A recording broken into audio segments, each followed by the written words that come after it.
No, go on. Yeah. You start your recording now, it's fine. I'll line it up. Alright, cool. Let me just. I had to turn my headphones down. My last recording, you could hear it through my headset because my headset is loud. Yeah, I'm good anyway.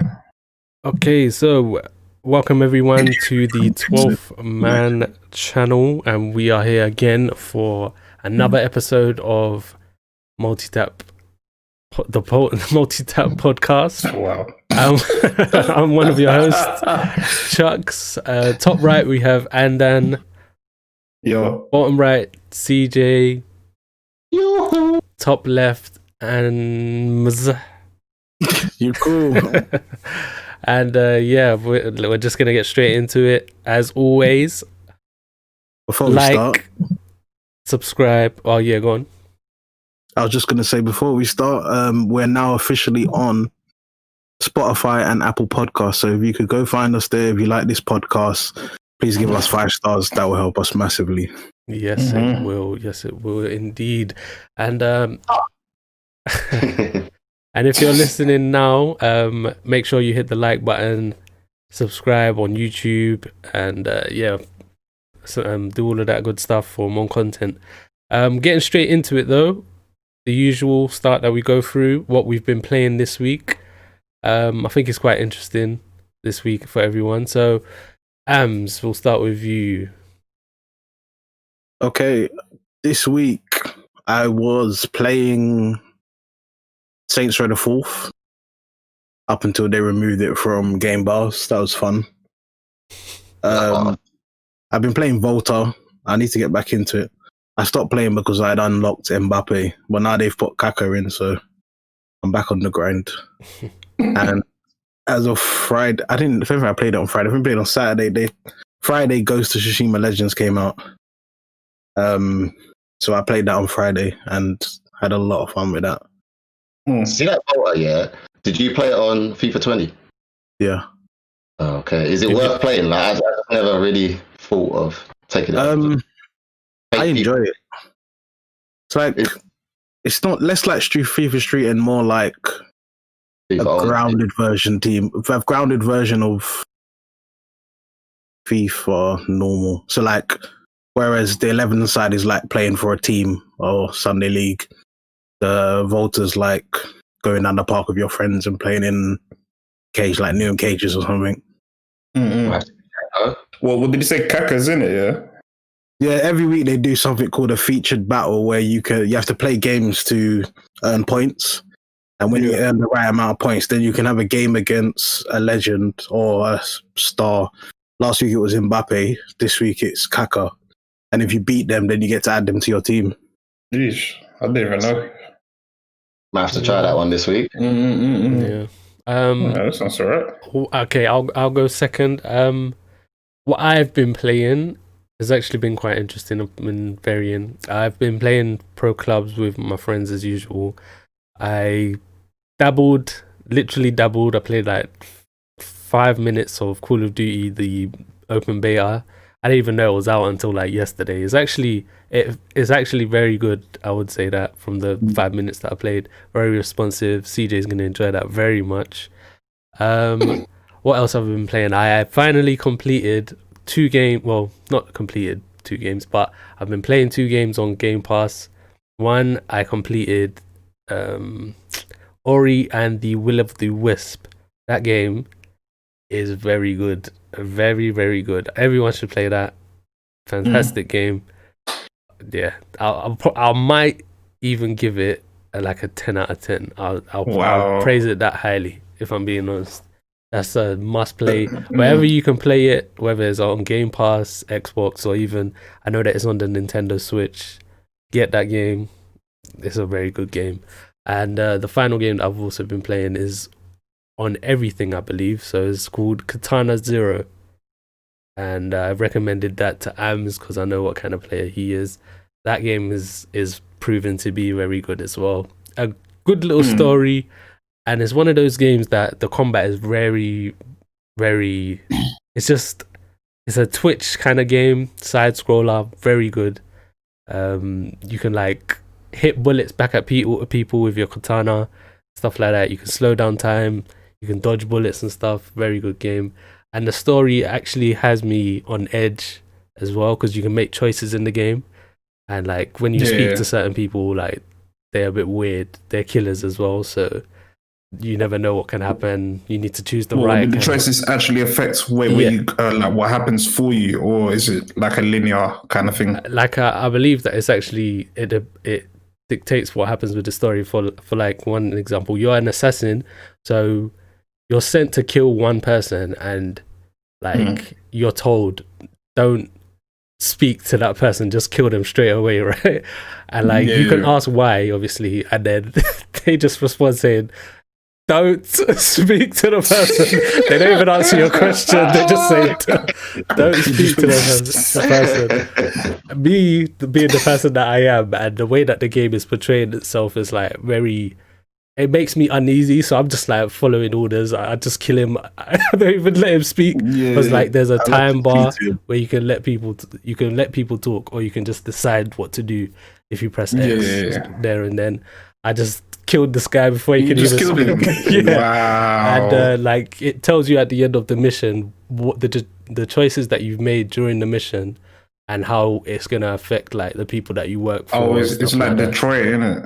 I wouldn't say that it's that deep, but it's like they give you a little dialogue saying, oh yeah, your employer is very happy that you followed the rules and stuff like that. Or like one time I flopped and I went back and did the mission and it said, yeah, that your employer is not happy, like this is gonna affect come back to the office, we have to talk, innit, basically. So wait, so Tony, you're an assassin and you're scared of your employer. Come to the office, I'll deal with you too.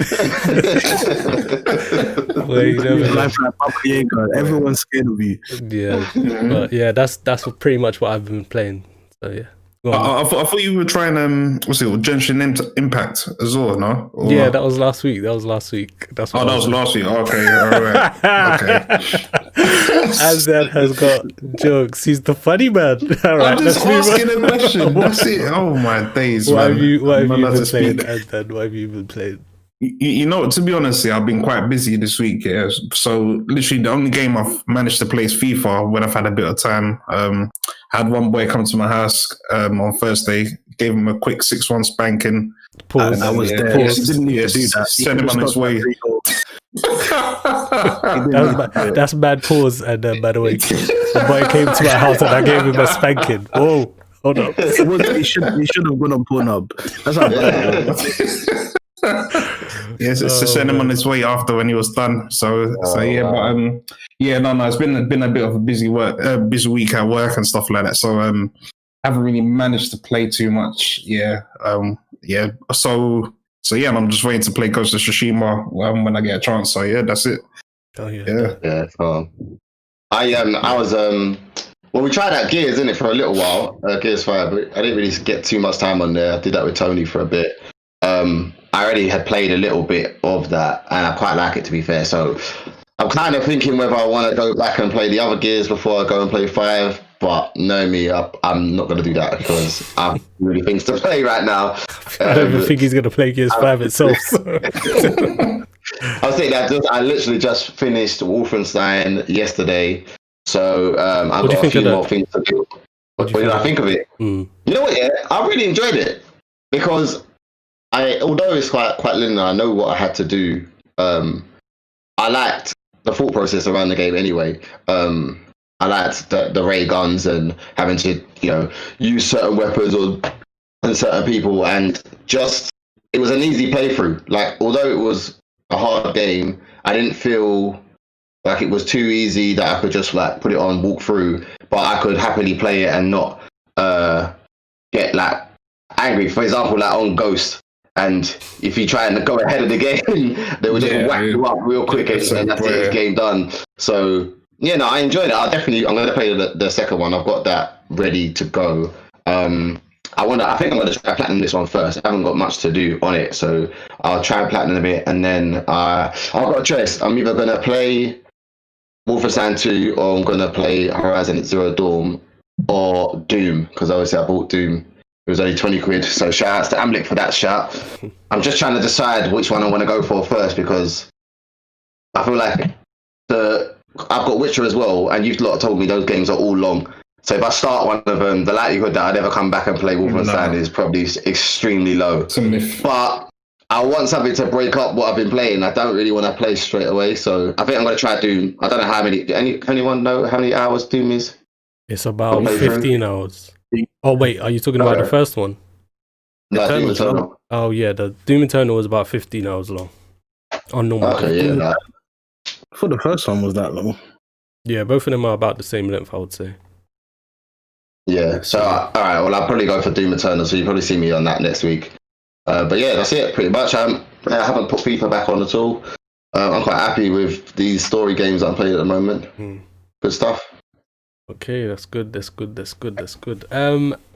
Yeah, we'll just get straight into the first topic after that. The PS5, Sony have pretty much revealed the PS5 UI now. There's a lot of features that they actually revealed. Some were pretty much new to the PlayStation family. Some actually were in like Xbox consoles in the past. So yeah, we'll go through that. I'm gonna let you reveal what the actual features were. Before we get into that, Tawari, hi to you too. And yeah, so so what were the features that we saw pretty much? Let's see what I can remember. So they went into it and they were playing Sackboy, and they revealed a few features on there. They revealed that there's like a built-in guide system where if you're getting lost in a game where you want to find the item needed for a trophy, you can pull up a menu and put the tip on. There'll be pictures, obviously text leading you. There'll be videos on certain games. They did reveal that it's only on certain games. I assume it'll be on a lot of first-party games and maybe some third-party games. With that, they also revealed picture-in-picture. They said that you can put the tip to the side so when you need it, but also revealed picture-in-picture can be used with your friends. If they're playing another game, you can watch what they're playing while you're playing, and I guess be in a chat. By the way, just to interrupt you, who thinks out of those two features, who thinks they're going to use any of those? Personally, I definitely use the first one when trophy hunting. Like if I'm looking for collectibles, I'll use that. You might use that hint one as well. Like there's sometimes you might be on a game and you just don't understand what it is this game is asking you to do. Like it's there, simple, like yeah, but you just don't get in it. But it might help you in it. But obviously, some of them are go for it yourself. Then yeah, some of them are quite vague. Like on Ghost when it said "become the legendary thief." Yeah. Oh yeah. Yeah, that's nonsense. That one was nonsense. That's literally a YouTube trophy right there. Like you can't get it any other way. You're not gonna know what they're talking about. The tip will be good for that. Picture-in-picture. I don't think it's a feature I'll use often, but there will be times where I'm talking with someone, and we're not playing the same game. It might be cool just to see each other's screens. Yeah. I think that'll be a cool feature. I was playing Wolfenstein, and there was parts of the game where I was just like, hang on, what am I supposed to do here? But I was playing with the volume low. I had stuff on the background, and I was sitting there thinking, I really just don't know what to do. So I'm sitting there for ages. I'm just stuck. But it was something so simple, but because I just had the volume down, I didn't listen when it started. Yeah, I got a clue what I had to do. So yeah, I definitely think the hint thing could be useful, especially with those games where you're like, I don't really want to spend a couple of hours just trying to work it out. A couple of moments trying to work it out. So I think that's quite cool. It could also be good as well. Yeah, say like if you haven't played a game in like a month, and then you come back into it, and you were at a important bit, and you can't remember if you're meant to go left or go right or where exactly you're meant to go. So you can quickly put up the hint. It'll show you, all right, you're going in this direction or whatever, and then after that you can go from there. And so yeah, it can help in those kind of ways as well. Innit? Tawari in the comments has actually left something. He's basically said, I want to earn trophies, and when I have a certain amount, I earn games for free. Like, I know what you may be thinking. I want to get your thoughts, and I know what you may be thinking. You may be thinking PlayStation will never do that, but at the same time, Xbox actually have like a similar system almost, where if you keep earning achievements, I'm sure you can either like buy games or you get free certain games anyway. But what are your thoughts on that? I think it's a good idea. Definitely a good idea, because you know what, yeah, I've been playing games for a while, and it's only recently I was playing for trophies for a while, and then I got to a point where I was thinking, I don't actually earn anything or gain anything from getting these trophies. There's nothing to show this achievement. Like, most people just play the game, finish the game, and it's done, and like I'm doing more and playing and trying to maximize what I can get out of the game.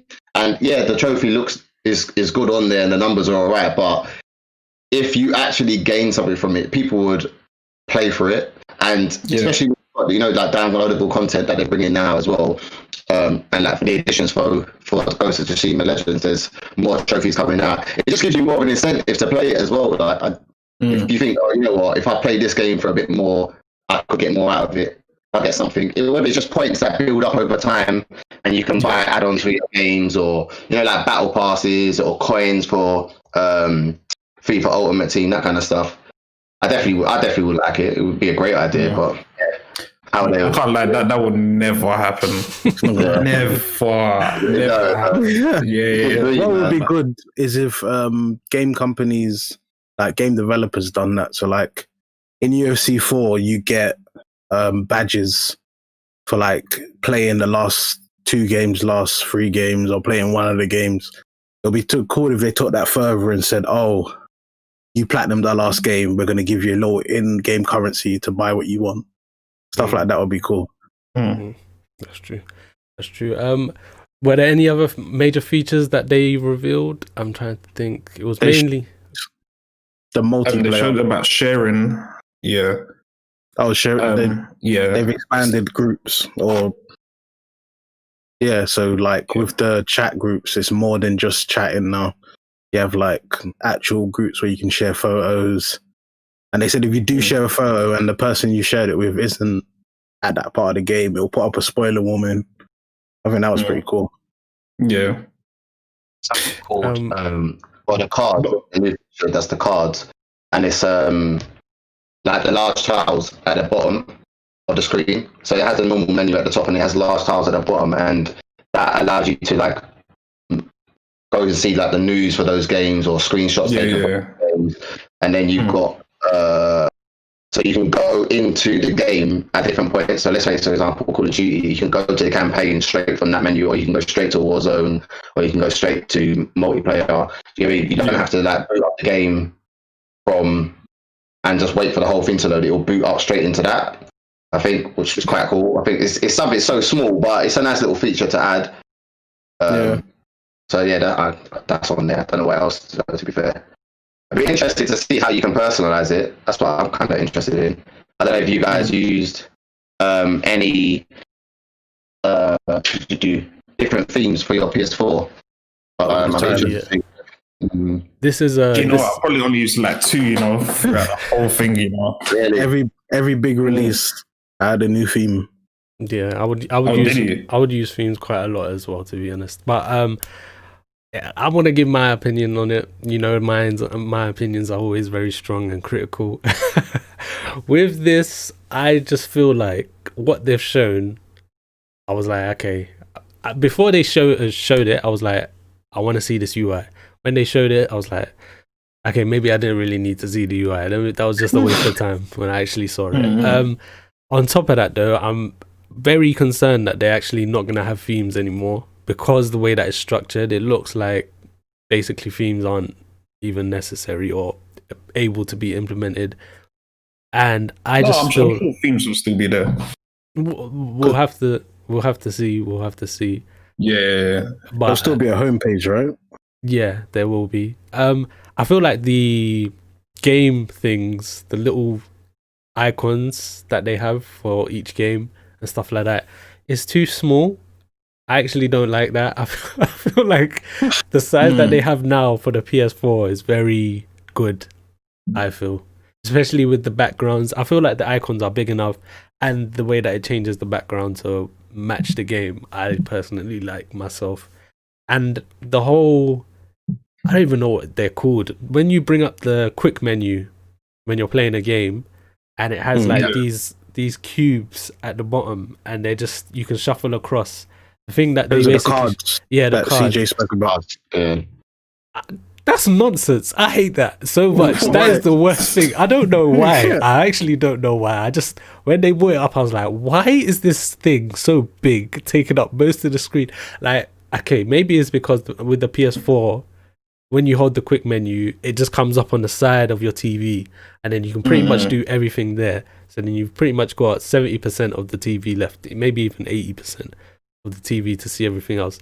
I just feel like this takes up way too much space and stuff like that. Yeah, but isn't it kind of like what it is now, where at the top, like, you have settings, blah blah blah, whatever. Then underneath you have the game. So then underneath you've got all the news coming, and that news bit takes up a lot of the screen as well. Yeah. No, but that's when that's not when you're playing a game. That's not when you're playing a game though. Like when you're actually playing a game, that is what comes up.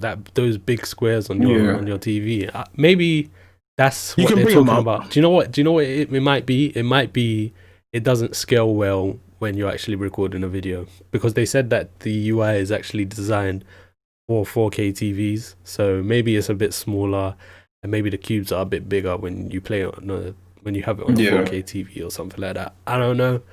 We'll have to wait and see for that, but that's my opinion. I'm not very impressed so far with any of the UIs I've seen, to be completely honest. I think it might be just down to the fact that I'm too used to the PS4 one. I think it looks. Did you see the explore page bit? It's got very Netflix, YouTube, Amazon feel to it, like the way the tiles are laid out, and like you can just scroll across and scroll through. I don't think I like that. I feel like it's do something different. Like not everyone has to be the same. I don't really get why that's needed either. Well, they announced that the store is being integrated into the actual. It's not a standalone app here.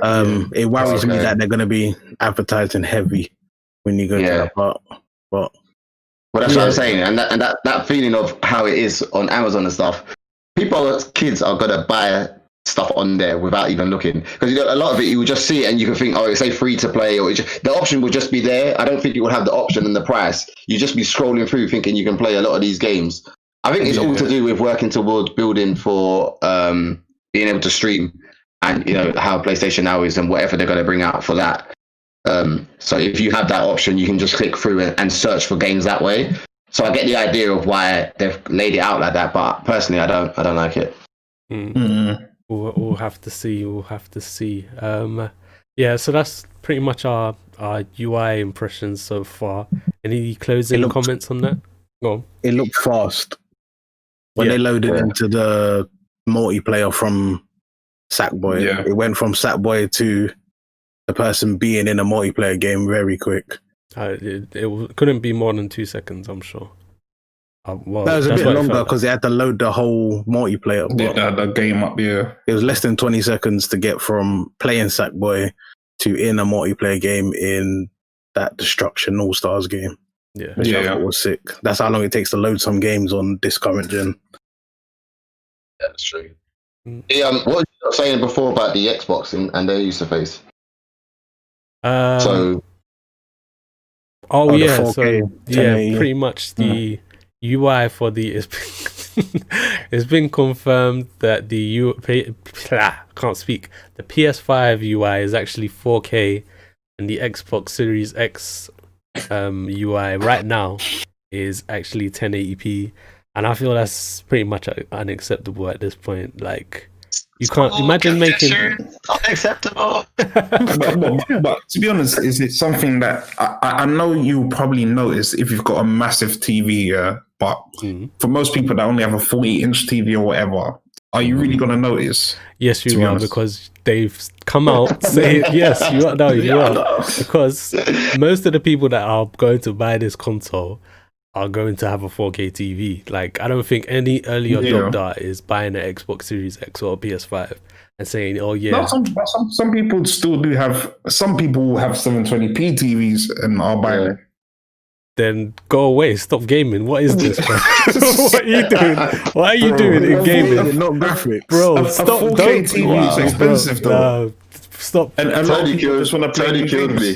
Tony doesn't accept anybody that games that doesn't like 60 frames per second and 4K. Exactly.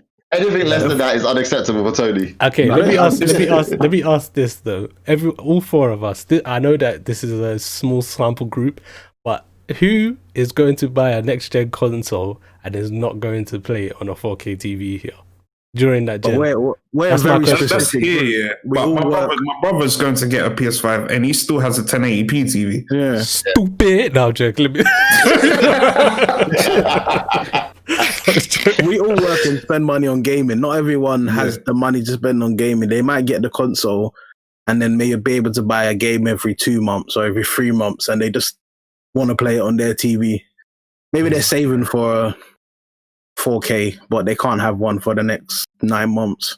I'm sitting there like under mad pressure because I know my TV is not 4K and I can just feel Tony burning.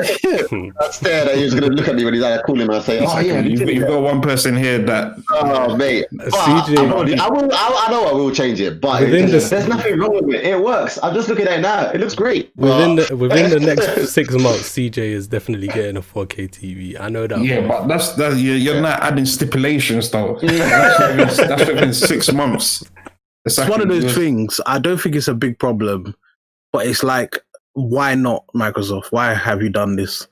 Yeah, it's one of the things that doesn't make sense, but they've done it. Especially because I think that the Xbox gets used for more than just gaming anyway. Like people use it to search the web, but a lot more than they do on PlayStation, which surprised me as to why I felt like they would have spent more time on their user face than anybody else. Yeah, but maybe there's so much going on the universe. They thought, you know what, not everything that people can, use and stuff in the background is going to be viewing in 4K. So if you're looking for something on the internet or you're on YouTube and it's not 4K, you're going to be going from a 4K interface to a video that is 1080. So they're kind of like, what's the point? I don't know. I'm just guessing, but that's how I'm thinking. Because that would have made me, I ain't gonna lie. I generally don't think you'll notice too much of a difference because I'm still using my PS4 on a 4K TV, and to me, it doesn't look. You're a liar. Yeah. Criminal. Honestly, it looks much better than when I used my 1080p TV before. But now, apart from like the vibrant colors and stuff like that, it's just like is what it is. But maybe I might need to see it in 4K, but I think for most people, if you've already got a 1080p TV and you've got a 1080p Xbox or 1080p PS4, and then you move to this, you're not going to really notice too much of the difference. It's only until you buy the 4K TV, then you'll be like, oh, yeah, blah, blah, blah, blah. I don't think it's that much of an issue, man. At the end of the day, as long as the games that you're playing are in 4K, because it will be unacceptable if you buy a PS5 or Xbox Series X and the game's on 1080p. That is unacceptable. CJ, my eyes are on you, just to let you know. No, but the user interface, I don't think the user interface matters that much, to be honest, man. Yeah. I honestly believe, for Tony, if it's not 4K, it's basically like watching it in black and white. Charlie Chaplin. What I would say now is, CJ, your priority should be getting that 4K TV because it's gonna be transformative in my eyes, especially games like Cyberpunk. I don't think you can play that in 1080p and really enjoy that. So definitely that's a priority. The UI, in my opinion, is unacceptable. It needs to be in 4K, especially when I believe it's gonna get to about 60 to 70% of people that actually own 4K TVs in the next couple years. First batch. I think once you get into the first and second year, late into the first year and into the second year, people will be buying the stock that comes in and they'll have 1080 TVs, I think. I think early on, the people who got it are people with 4K. Yeah, maybe. But I just it needs to be 4K pretty much. So yeah, we'll move on to the next subject though, sticking with Xbox and what they basically think of PlayStation. Phil Spencer has pretty much come out saying a lot in the last recent days, basically saying how we're not going to focus on this subject, but how they feel like they can release Halo Infinite's multiplayer standalone and then release the story mode later on. But the big deal that people actually made was that he actually basically said, anyway, he pretty much said that they don't need PlayStation to make their money back with this Bethesda deal, the $7.5 billion Bethesda deal.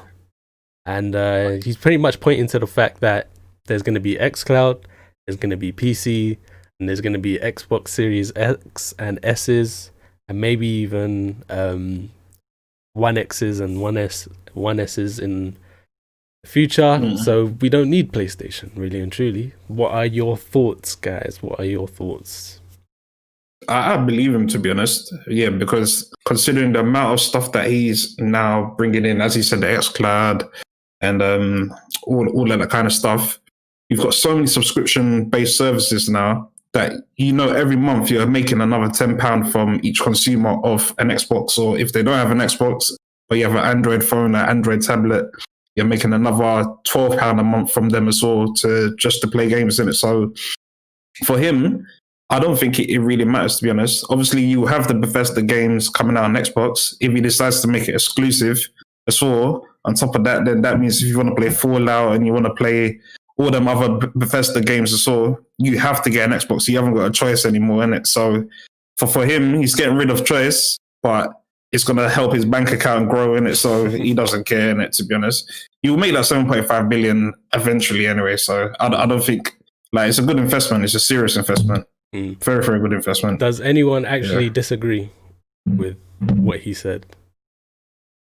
I think it's one of those things where, like, they're not going to make it back fast, I don't think, but they're going to make it back because they have a property that sells a lot. They have Skyrim, which sells stupid copies.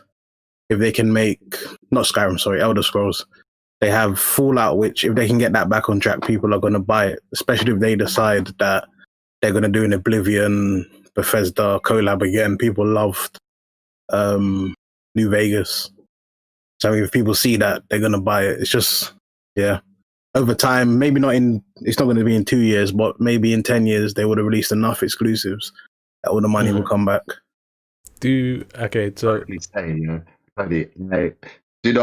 I believe a man that can tell me I can invest 7.5 billion and then say, I'm going to make my money back. Because that's not no small change to just be throwing out there with, a half-hearted, I might make the money back. They know they're going to make that money back.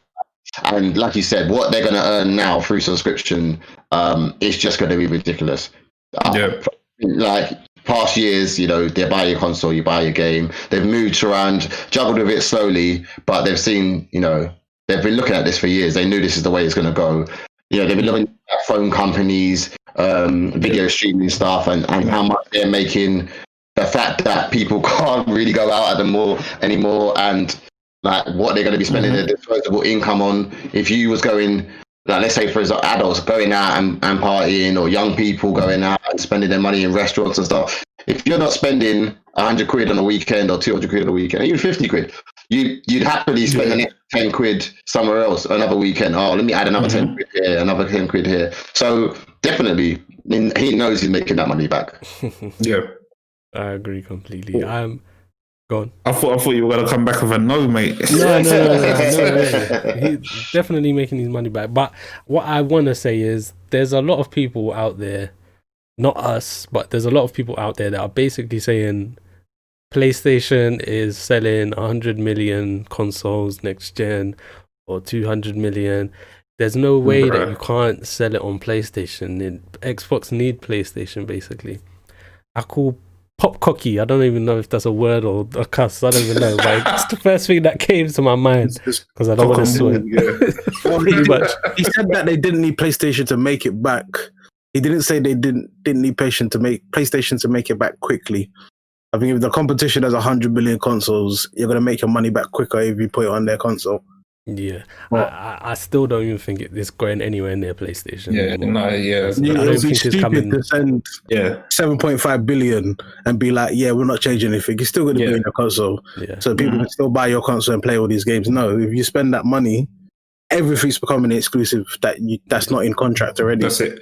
Yeah. And plus, like we've already said, like from time ago, like Xbox are trying to invest in the studios now, innit? So if you've invested this much money in one studio, there is no way you're giving the studio rights and studio property to PS5. That will just be one of the dumbest things I've ever seen, man. It would be so dumb. They might just do it first year round just to make the money back. Bruh, listen, as soon as that contract got signed there, that's it. PS5, I'm removing everything from there. That's it. Throwing everything out of the building. So some games, they don't have a choice. So if a contract's already been signed, they can't break that contract without being sued. But obviously, the newer games that haven't been developed yet or are currently in early development, they don't have to give anyone anything. Yeah, well, there is a risk there, isn't it? At the end of the day, you have to assume people that buy a PlayStation and they're saying to themselves, right, there's a few games on with this developer that people are going to want. Is this enough to get them to buy the Xbox as well?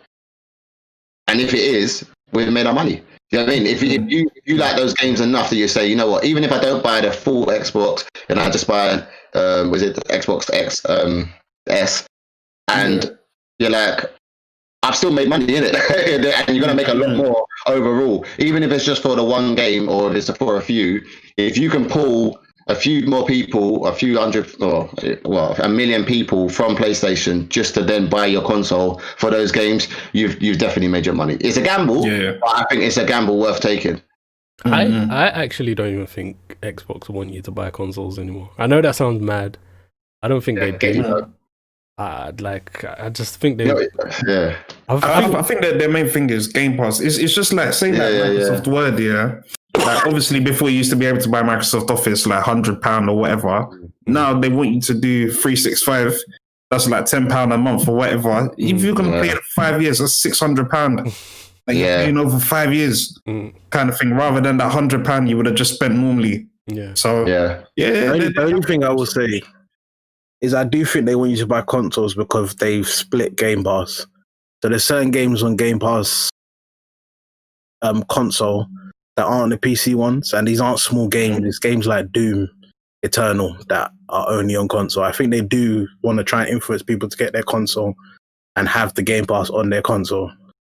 But also, so for you to be able to play on an Android phone, an Android tablet, you have to get Ultimate, which is £11 a month. If you just want the Xbox One, it's £7 a month or something like that, and the one on the PC is £6 or £7. So unless you've got a powerful PC that can play those games, then you have to pay £11 a month, which is the highest price plan. Plus, you haven't got an Xbox or whatever. So maybe you might be thinking, well, why am I paying just £11 just to play on my phone? I might as well get an Xbox as well so that I can play. Yeah, I can play at 4K or whatever it is, innit? So yeah, they'll just get you like that. Oh, ruthless. What they're doing is powerful. These are big moves, you know. Because you're right. If you've got the PlayStation, you're like, I want to play this game, bro. Like you said, your option is pay for the subscription. But if you're paying monthly for a subscription and you think you're adding an extra, £10, £20 a month, and you get a console as well, you might as well. You're doing one or the other. You're definitely going to pay for one. At least. If I get you for one, I've got you, innit? There's more than 100%. If you wasn't going to pay Xbox at all, and I got you on one subscription, you're mine. These are the console wars, anyway. I don't feel no way about it. I think it's one of those things. You have to have games that are only on your console that people want to play. It's been happening for the longest time. People get upset who can't afford both, but it's business. What I will say is, what I've said to you guys before, I don't want companies making this the norm of buying big developers. Let it end here. Do you know what? This isn't really what we were going to focus on, but what I want to ask is, apparently there's rumors, and I think it's personally true, that Xbox are actually going to buy another big publisher. I don't... He's about Sega. No, I don't think it's Sega either. I don't think it's Sega. I think it's like there's been rumors that it's going to dwarf the Bethesda purchase. I don't know how true this Why are is. you being a tease one? I'm not even. Just say what you want to say, man. I'm not even being a tease. I'm not even being a tease. I don't think that's good. I'm in a place where I think it's bad. I wanna ask you guys, what do you think it could be, and which ones do you think it actually? Which ones do you think make sense? And what this will eclipse Bethesda? There's only 3 companies that can eclipse Bethesda, and that's Ubisoft, EA, and Take-Two. Those are the 2 companies. What about Activision? I think Activision's same level because they got 1 game. What, they're looking to get Activision, yeah? If you actually, I'm not saying that. If you're talking about 1 game being bigger, then yeah, it could be Activision and Epic as well. But I don't think they're getting those 2. I think Activision makes a lot of sense. PC is on PC already. Like their games, you can transform them to PC. A lot of their games are mobile playable as well. And if it's not, then it's on Xbox. So games like World of Warcraft, you can get StarCraft. Is it StarCraft? I can't remember what the game's called exactly. Those kind of games, Hearthstone, all of these games always make money as well. And they're always multiplayer. So that could make sense if they purchase Call of Duty. Imagine if Call of Duty is a... Can you imagine it's console exclusive? Wow. Oh my God. I don't that like is wild. Because it could start a war where everyone's buying up everyone.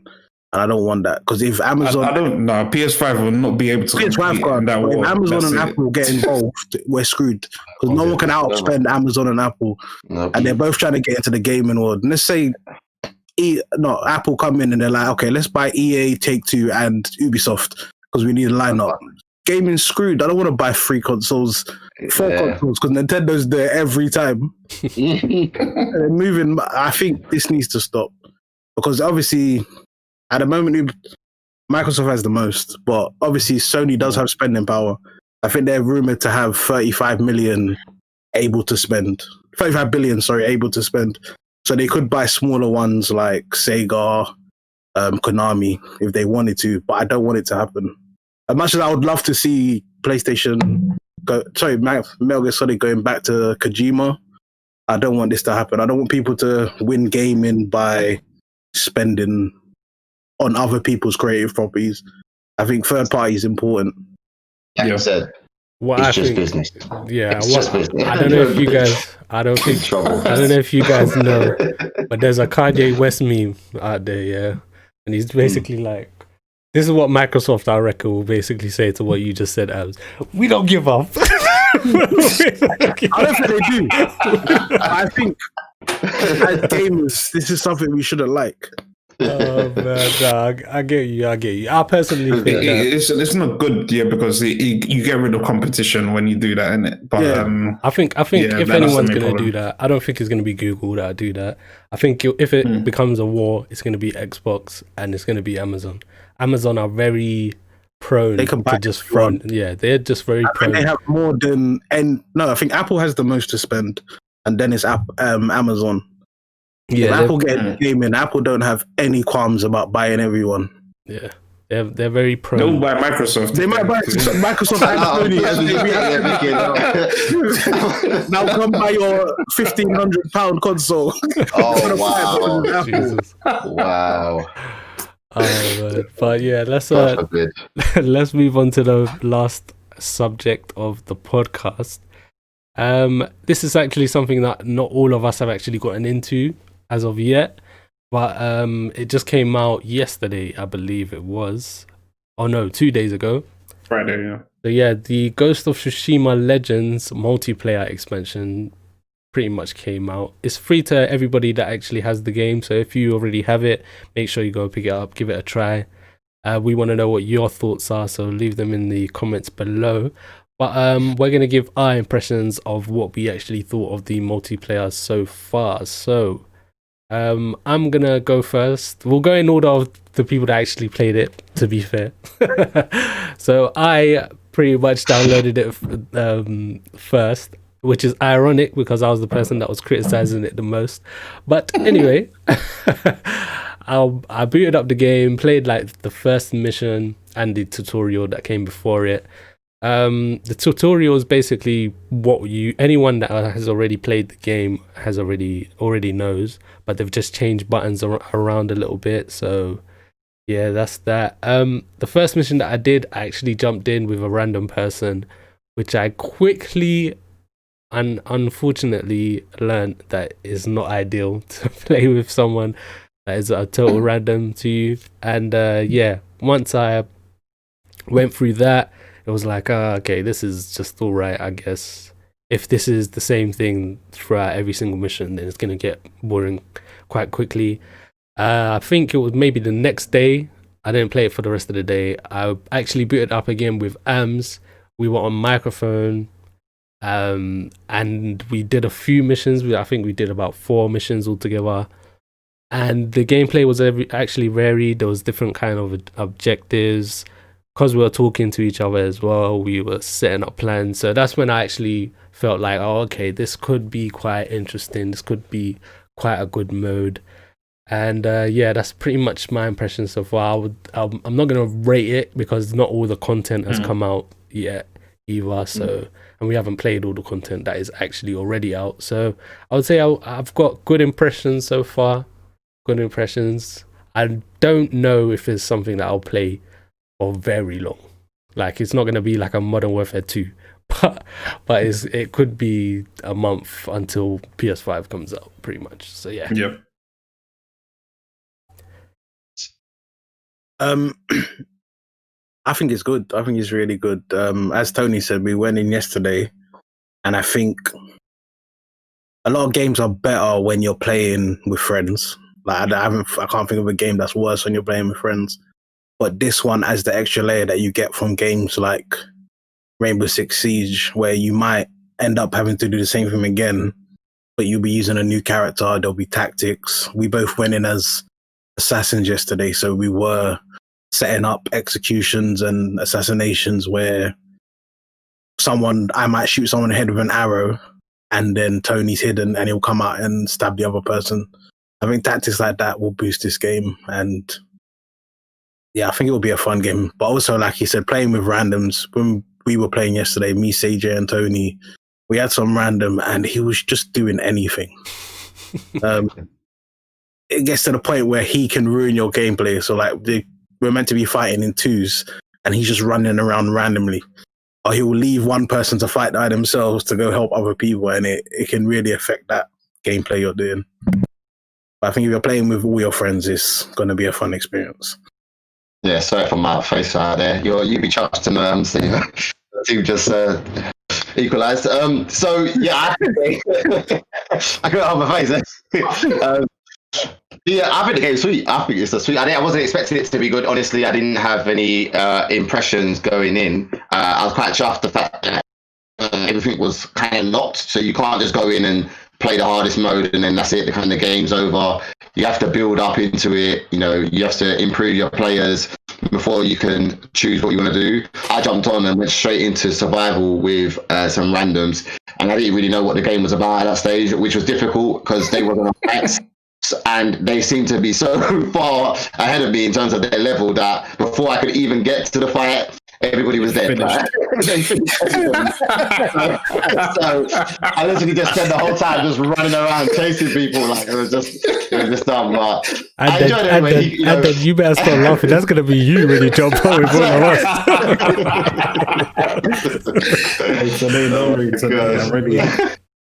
So then, we completed the first survival one, so that was quite good. And then when I jumped on with you guys, like you said, they've added some features on there that I was quite impressed by. Like you have to use certain swords and different elements on those swords to kill different characters. So you can't just go in and just kill every single person that's in front of you. If you're not tactical about it and you don't choose who's going to which person, you're going to end up fighting someone and you're not going to be able to kill them. And then, just the option of the type of player you're going to use, so you can have the assassin, the hunter, I'm not sure what the healer's called, Conan, and just samurai. And it's good that because most of the time most people just pick one option and everyone just picks the assassin or the samurai. But it will be, I can already see that on easy, the story mode was okay. Or like the survival mode was okay, it was doable. You can just kill them, but I'm just imagining what it's going to be like when it hits medium and hard. It's going to be a lot more tactical. Like there's going to be times you're going to have to, back off and hold out. So if you're just a healer, you can watch your friends go into battle and you're going to have to stay back with a bow and arrow, because if they get downed, you're going to have to heal them, and using the moves, like technically, there's going to be a lot to it, man, especially with the using the mic and stuff. I think if we're all on, it would be great. Yeah, it would be good, yeah. Do you think, obviously I haven't played it yet, but you see when you first put on Ghost of Tsushima in the single player, and what's good, you're just getting bodied left, right, center in it until you got to a certain level, then everything became easier. Do you think that's what it's like in multiplayer, or do you feel that the multiplayer mode is going to be quite tough regardless whatever level you are? I think it's going to be the opposite effect, because we actually all played it on hard, so we all went in basically not knowing what the game was, and we asked to play on the hardest difficulty. Now we know what the game is, and we're playing it on the easiest difficulty now, so we're pretty much just bodying everyone, kind of, but we have sticky moments. It was still, there's still some sticky moments in there. There's still sticky moments. You're fighting 5 guys or 10 guys, and your random name, if you decide to go run and help 2 other people, and you've got to defend the circle. It's very, very hard. So I think it's also, we're so used to having all our equipment, and like obviously we've leveled our person up all the way to the top by the time we finish the game, so now it's like going back in, not having that many different accessories, like the smoke bombs or your knives and stuff. So I think that will take some getting used to as well. Quick one. The game, is it available to download on its own, or do you have to have the full game? No, you need the full game, Because then that's how I was thinking, why are they showing this tutorial? The tutorial, it wasn't long, but it's long for me, because I feel like I just finished the game. Like, why wouldn't I just know what I'm doing? But also, you have different classes as well, innit? Yeah. Limitations of the class and what special moves they have and how each class should be played. Yeah, I think. They've changed some of the button layouts as well, so they need to kind of introduce that from the single player compared to the single player as well. So I understand why they. It didn't take too long. Yeah. So make sure you do that, Ams, and then we can. And then we can all jump in together. We'll actually, when I'm sure that we'll probably do some type of raid, and we'll stream that. So make sure you check that out when we release that. And that's pretty much going to be the podcast for this week. For everyone watching right now and later on, please like and subscribe for more content coming in the future. We will be joining you next week as well. So thank you for everything, and take care, everyone. Well, peace.